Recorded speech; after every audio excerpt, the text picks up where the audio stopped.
नमस्कार प्रणाम भोजपुरिया भैया लोग और सब बताई कैसे बानी रउआ सब है। उम्मीद करता नहीं रउआ सब एकदम फर्स्ट क्लास होखा भैया। हमहू मस्त बानी। स्वागत बाटे आप सबके राइटर बागी भाई के चैनल पर। आज बहुत बढ़िया भजन लेके उपस्थित बानी रउआ सबके बीच में, हरि भजन। और दिल से बताओ तनी भैया कि एक नया म्यूजिक बनवा के आता है लाइव गा के रुआ डाल देता तो गाना पक्का वायरल हुई भैया। बहुत अच्छा मैटर बाटे और रुआ के कोनो भी मंच पर गा सकता नहीं भैया। जानते बानी कि हरि भजन कहीं भी गावल जा सकेला। तो चलिए देर ना करते हुए मैटर के शुरुआत कल जा कि आखिर कैसे गावे के बा, का एकर धुन बा, का लय बा।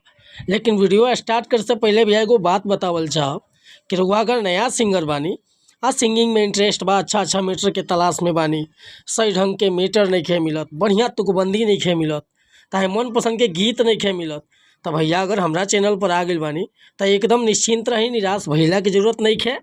रउआ जैसन भी मैटर चाहत हो खब लिखवावे के बिल्कुल उचित चार्ज पर हुआ कि फर्स्ट क्लास के मैटर मिली भैया। और हर तरह के मैटर हम लिखे नहीं, जैसे कि लोकगीत, orchestra song, sad song, love song, रंगदारी सॉन्ग, पूर्वी गीत, निर्गुण गीत, चाहे भक्ति भजन, कोनो प्रकार के मैटर हुआ लिखवाए के बा तो बेहिचक संपर्क कर सकीला। डिस्क्रिप्शन में हमारा नंबर बा। चार्ज तो लेवे नहीं भैया, लेकिन एकदम मन पसंद के मैटर देवे नहीं। मैटर में कोनो प्रकार के शिकायत ना मिली, तुकबंदी में कहीं खटकाव ना मिली, गाना गावे में कहीं प्रॉब्लम ना हो। अच्छा रुआ नया म्यूजिक भी बनवावे के चाहते हैं तो अपन स्टूडियो बा, म्यूजिक भी रुआ के उचित चार्ज पर मिल जाए भैया।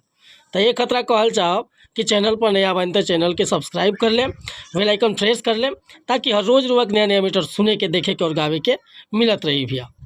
आज के मैटर देखिए कैसे गाओ के बाटे। आज बनी जाई बिगड़ल कुल ही कामवा, जपले पगला प्रभु जी के नामवा, कि बनी जाई बिगड़ल कुल ही कामवा, जपले पगला प्रभु जी के नामवा, प्रभु जी के नामवा जपले प्रभु जी के नामवा, प्रभु जी के नामवा जपले प्रभु जी के नामवा, ध्यानवा लगा के सुबह हो शामवा, जपले पगला प्रभु जी के नामवा।